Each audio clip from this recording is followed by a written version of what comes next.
siapa yang kata dengan belajar ni boleh jadi kaya? Tak.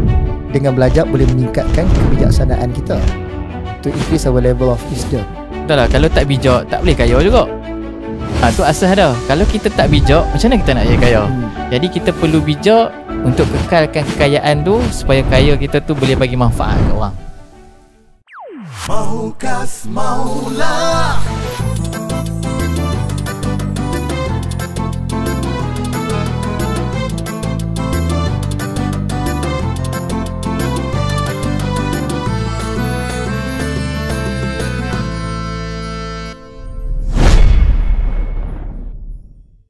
Assalamualaikum warahmatullahi wabarakatuh. Alhamdulillah, secara tak langsung hari ini merupakan podcast pertama untuk Mahukas Maulah. Terima kasih kerana sudi bersama dengan kami untuk podcast kita yang pertama buat julung kalinya. Alhamdulillah, hari ini kita akan berkongsi, mengupas sedikit tentang topik berkaitan dengan Gen Z, yang mana kita bagi tajuk kita untuk podcast hari ini adalah Gen Z kahak kau koyak. Yang mana kita hadirkan seorang insan yang pada saya rasa dari segi pengalaman hampir 14 tahun mengendalikan life coach dan juga training, yang mana merupakan pendiri pengasas bagi syarikat Wise Training and Consultancy. Yang lain tak bukan adalah Tuan Sulhi Sharif kita. Assalamualaikum Tuan. Waalaikumsalam warahmatullahi wabarakatuh. Terima kasih Suhaim atas jemputan. Alhamdulillah, sama-sama. Apa tadi? Mahukas Maulah. Mahukas Maulah. Memang Penang mau semua. Kita macam mana kau? Kita bagi mau jadi lah. Okay. Terima kasih. Saya sangat berbesar hatilah atas jemputan ini. Alhamdulillah. Jadi sekadar untuk perkongsian dengan audiens kita yang nanti akan tengok dan lihat, boleh Ustaz cerita sikit? Ataupun kita lebih boleh panggil Tuan lah kot. Kalau dulu saya masa berkhidmat dengan Tuan Suhi ni, saya lebih suka panggil dia Ustaz.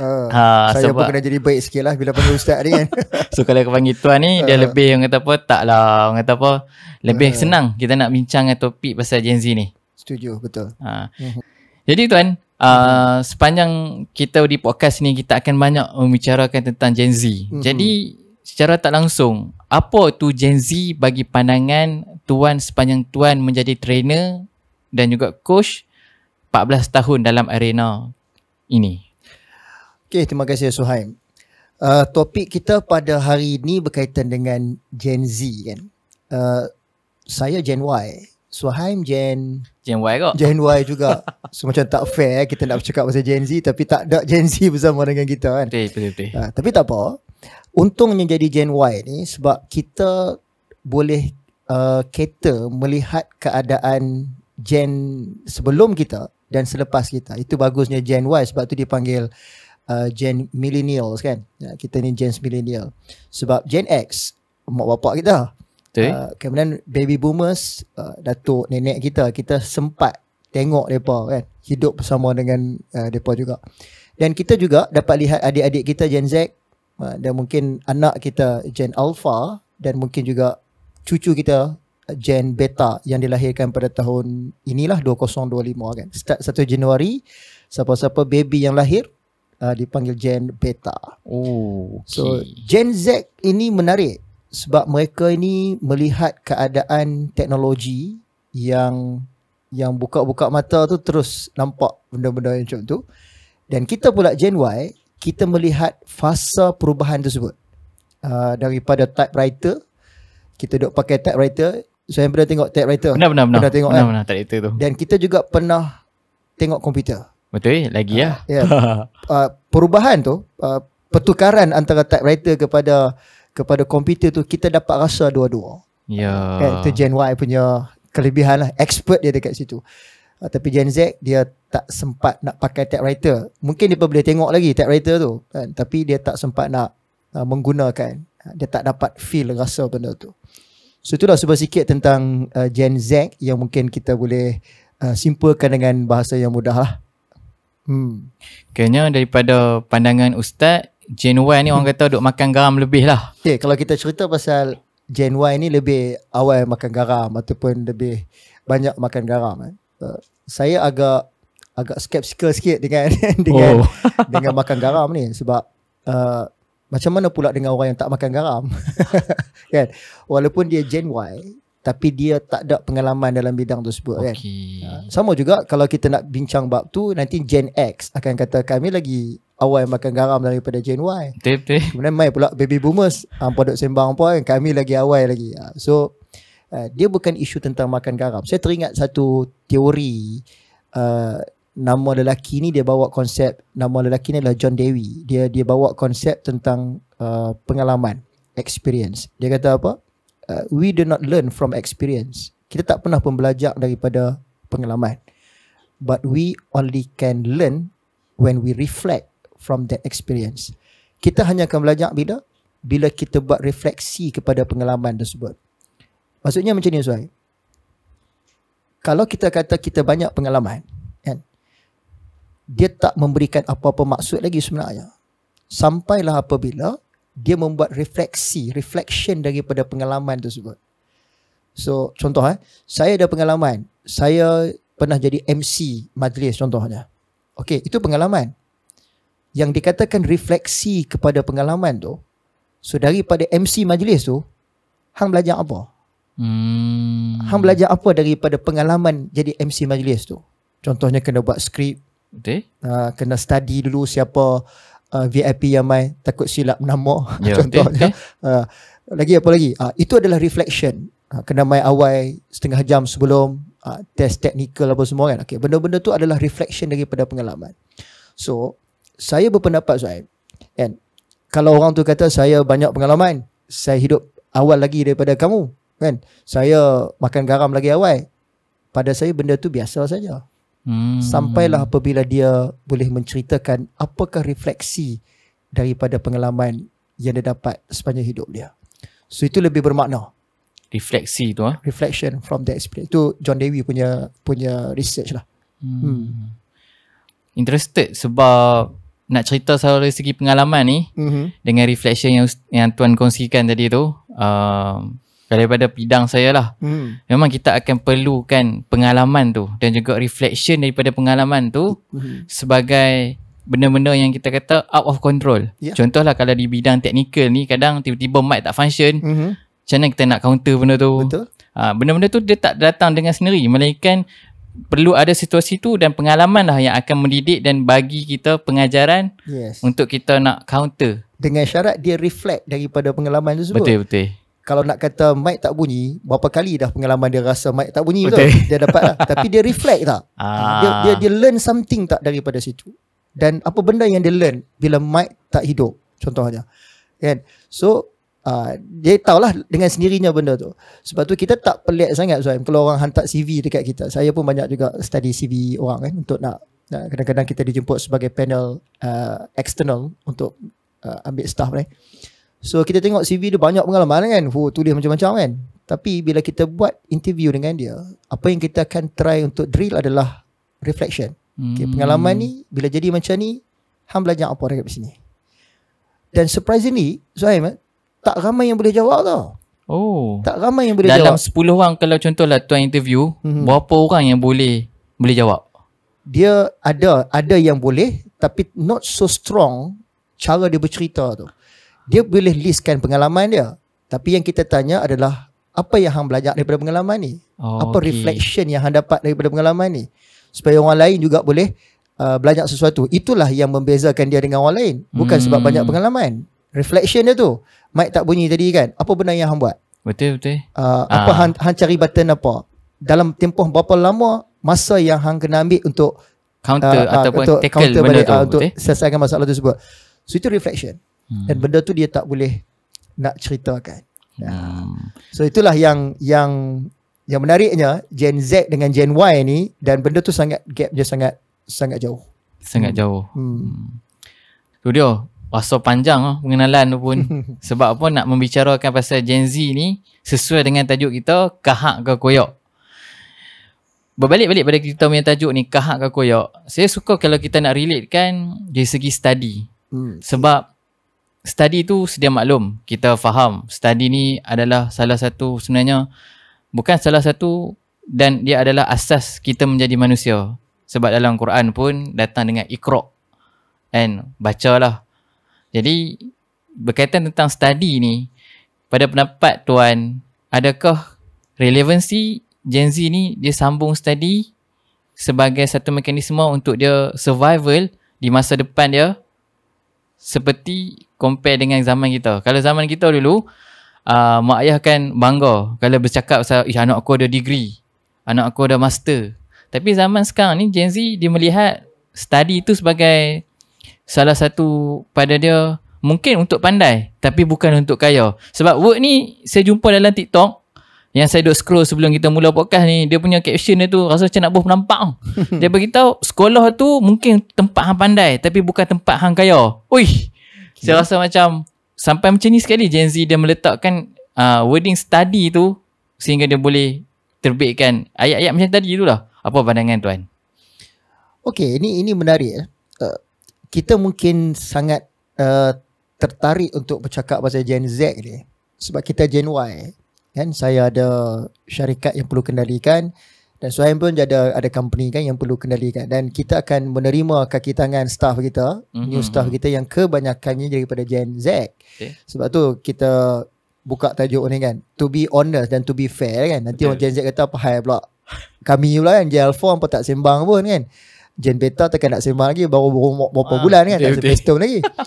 So kenapa kami kan, kenapa Gen Z? Okay, this is issue sebab kita nak tengok quality staff yang bekerja dengan kita dan macam mana kita nak react dengan Gen Z ni.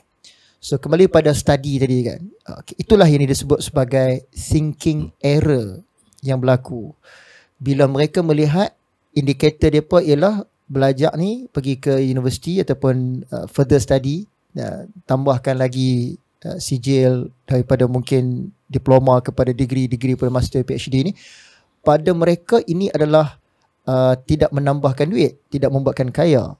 Tapi okey lah, at least dia kata boleh bagi jadi pandai kan.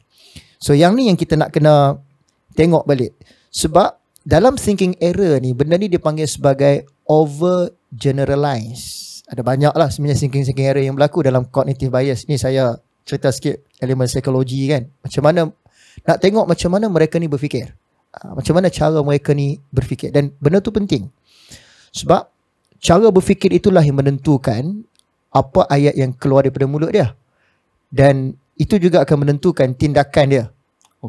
Tindakan dia dalam respon di dalam kehidupan dia lah seharian. So dalam overgeneralize ni, apa yang dia nampak? Dia kata kalau ramai tak dapat kerja, sebab dia tengok ramai orang tak dapat kerja walaupun belajar tinggi.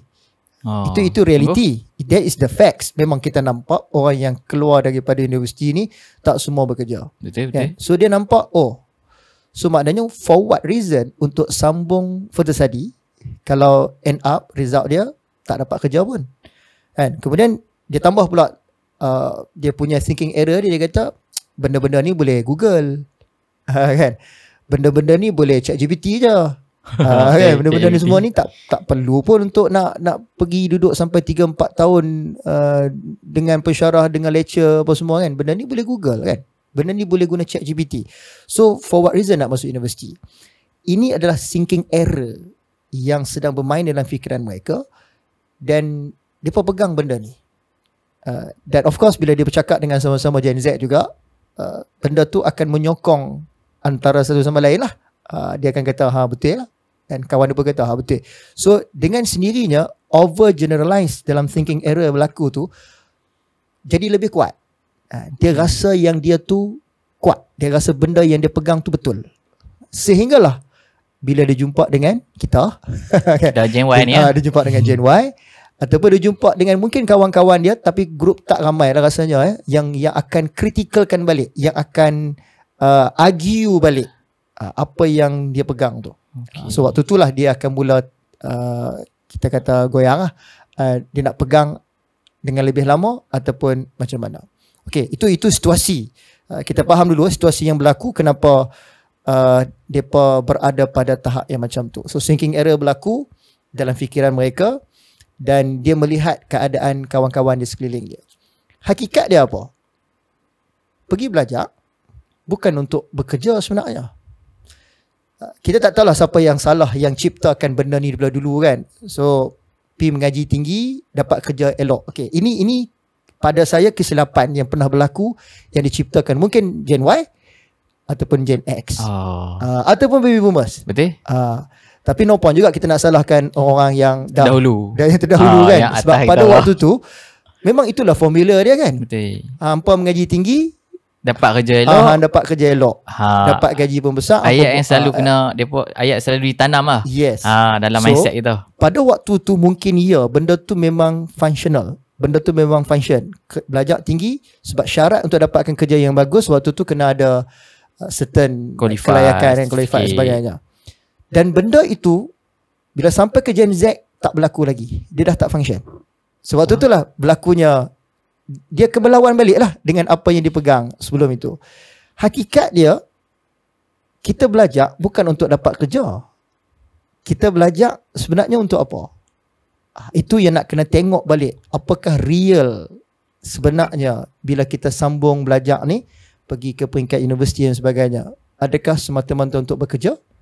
Ataupun sebenarnya apa? Bila kita imbau kembali zaman-zaman kita dulu, waktu kita ni akan rasa seperti tak cukup sehari tu. Sebab apa? Kalau pagi kita dengan kelas kat sekolah, tengah hari kita akan pergi kelas kat kafe. Kadang malam kita pergi kelas mengaji ataupun kita pergi kelas tuition. Kalau ikut Gen Z sekarang ni, dia rasa masa dia terlalu banyak. Sebab pagi TikTok, malam IG, petang buat story, malam kutip view buat live. Jadi kalau mak ayah lah dulu-dulu dia suka tanya kita, exam dapat berapa? Tapi mak ayah sekarang dia akan tanya anak followers berapa. Kan? Adakah peredaran zaman itu menyebabkan kita sebagai ibu bapa perlu melihat benda itu bukanlah yang perlu dinormalisasikan. Contohnya patutnya kita kena balik-balik. Maksud dia tekankan dari segi apa yang dapat di sekolah, bukan apa yang buat di media sosial.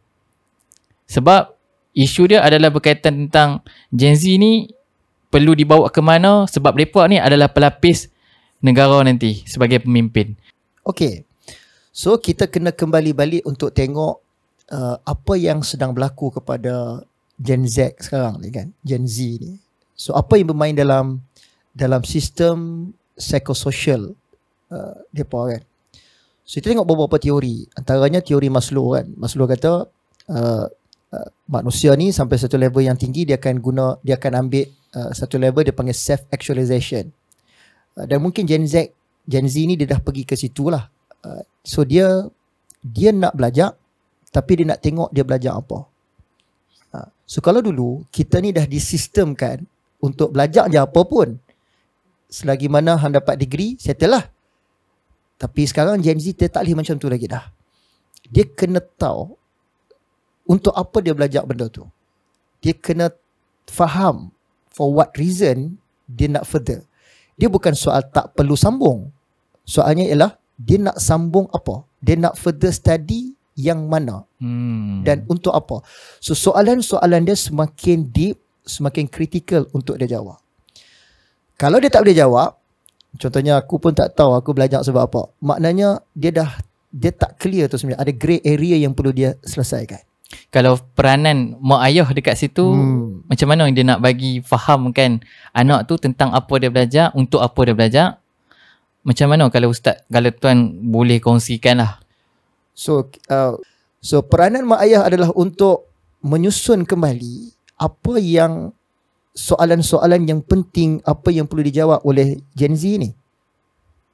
Okay, nak sambung doktor, go for belajar medical, doktor. Kan, medicine, okay. Boleh nak go further ni.